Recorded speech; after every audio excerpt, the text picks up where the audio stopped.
Welcome back sa Free Thinking Pinoy Channel. Isa sa pinakamahirap na obligasyon ng sinuman ay ang mag-alaga ng bata. Kailangan mo kasi itong pakainin at bantayan para lumaking ligtas ang baby. Kapag naging healthy ang sanggol, pwede siya maging ganito ka-cute. Maski ang mga hayop, todo alaga rin sa kanilang mga anak. Ang mga baby kasi ay kailangan ng pagmamahal mula sa magulang. Pero hindi ka ba nagtataka kung bakit may mga hayop na kapag pinanganak, kaya na agad mabuhay?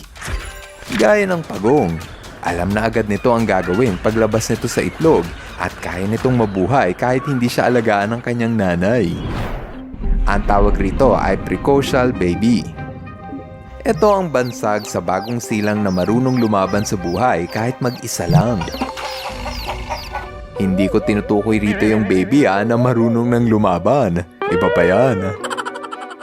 Isa sa magandang halimbawa ng precocial baby ay ang mga wildebeest.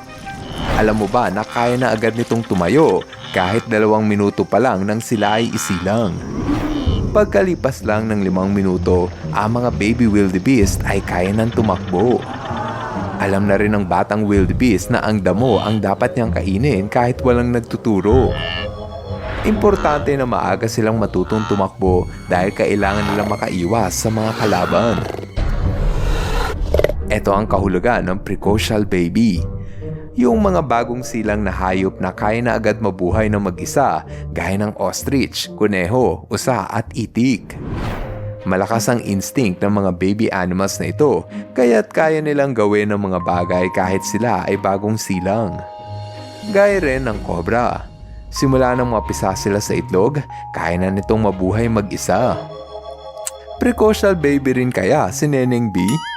Biruin mo yun, kaya na niyang maging independent kahit siya ay bata pa lang. Sa mga kabataan dyan, huwag kayo puro cellphone. Galaw-galaw din. Shoutout sa mga kabataan dyan. Manong ulam. Kung may mga baby na hindi kailangang alagaan, syempre, meron ding nangangailangan ng kalinga ng kanilang magulang. Ang tawag sa mga hayop na ito ay altricial babies. Ang magandang halimbawa nito ay ang Philippine eagle. Paglabas ng baby eagle, kailangan itong alagaan ng kanilang nanay at tatay. Mamamatay kasi ito kapag pinabayaan ng magulang. Hinahatiran ito ng pagkain at sinusubuan araw-araw. Pati ang pagtuturo kung paano lumipad, kailangang ituro sa batang agila. Inaabot ng 2 taon ng pag-aalaga sa batang agila bago pa ito maging independent. Ang mga batang agila ay ibang-iba sa mga sisiw ng manok na kaya nang mabuhay kahit kapipisa pa lang sa itlog. Ayon ang pinagkaiba ng altricial at precocial babies. Ang mga sisiw ay kayang mabuhay ng walang nanay habang ang inakay naman ng agila ay siguradong mamamatay kung pababayaan. Kahit pa nga ilagay mo sa garapon ng sisiw at kulayan para ibenta, hindi ito namamatay basta-basta. Ikaw, nag-alaga ka na ba ng makulay na sisiw? Mas maganda sa hayop ang marunong na agad itong mabuhay mag-isa. Pero bakit may mga baby animals na kailangan pang alagaan kung pwede naman na maging independent? Bakit hindi na lang lahat ng hayop ay precocial o yung kaya nang mabuhay mag-isa? Para malaman ang kasagutan, dapat nating obserbahan ang pamilya ng mga chimpanzee. Altricial ang mga baby ng chimpanzee dahil kailangan itong alagaan ng nanay para mabuhay. Itinuturo din ng mga nanay sa kanyang anak kung ano ang bawal at pwede niyang kainin. Itinuturo din niya na huwag amuyin ang puwet. Higit sa lahat, kailangan niyang protektahan ang kanyang anak laban sa mga panganib. Matyagang inaaruga ng nanay na chimpanzee ang kanyang anak dahil nakatutulong ito sa pagdevelop ng utak ng baby. Kapag mas matagal na magkasama ang nanay at anak, mas tumatalino ang bata. Sa mas madaling salita, mas matalino ang mga altricial baby dahil mas inaalagaan sila ng kanilang magulang. Ganon din sa mga tao. Ang mga sanggol kasi ay matatawag ring altricial baby. Lahat ng baby ay kailangang alagaan para siguraduhing lumaki ito ng matalino at malusog. Ang mga sanggol ay hindi katulad ng bagong silang na ahas na kaya nang mamuhay mag-isa. Kailangan kasing alagaan ang mga sanggol para mas may oras ang katawan nito na i-develop ang utak. Kapag lumaki na ang sanggol, nakagagawa na ito ng mga nakamamanghang bagay na hindi kayang gawin ng sinumang precocial baby at yan ay dahil sa inaalagaan ito ng mabuti. O ngayon, nakita mo na ang pagkakaiba ng precocial at altricial baby.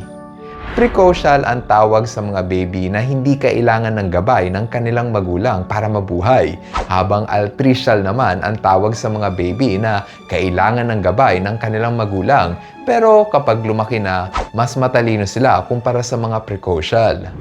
Kung marami kang natutunan for today's video, dapat lang na pindutin mo ang like button.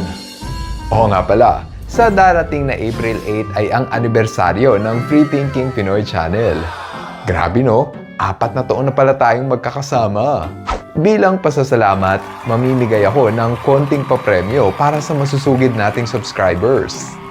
Ang gagawin nyo lang ay kumuha ng picture kasama ng TV, laptop, cellphone, or tablet habang nanonood ng Free Thinking Pinoy Channel. Pagkatapos nyong magpa-picture, ipadala nyo ito sa Messenger sa aking official Facebook page.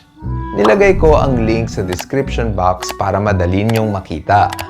Ang unang 50 magsisend ng picture ang pwedeng manalo ng 200 pesos na ipapadala ko through GCash. Ganun lang kasimple. Magpadala ka lang ng picture habang nanonood at may chance ka ng manalo.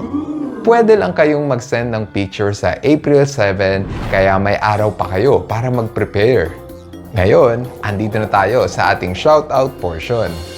Hello kay Carl Stephen Despoy, Allen Genesis Gordula Perez at Ken Gabriel Namiit Arcillas, Ian Mark Jr. at Dean Mark III Andres, John Ponce at Eve Harmony Medinilla, Rochelle, John, Ziana at Mami Lanchel Joy L. Castillar, at kay Jack Sergi P. Panlican. Maraming salamat sa inyong panonood. Now, see you guys in our next video. Bye-bye! FTP viewers, thank you so much sa panonood mo na aking video. Kung nagustuhan mo ang video na ito, subscribe na sa FTP channel. Don't forget to hit the bell button para updated ka sa mga bagong videos. Paalam!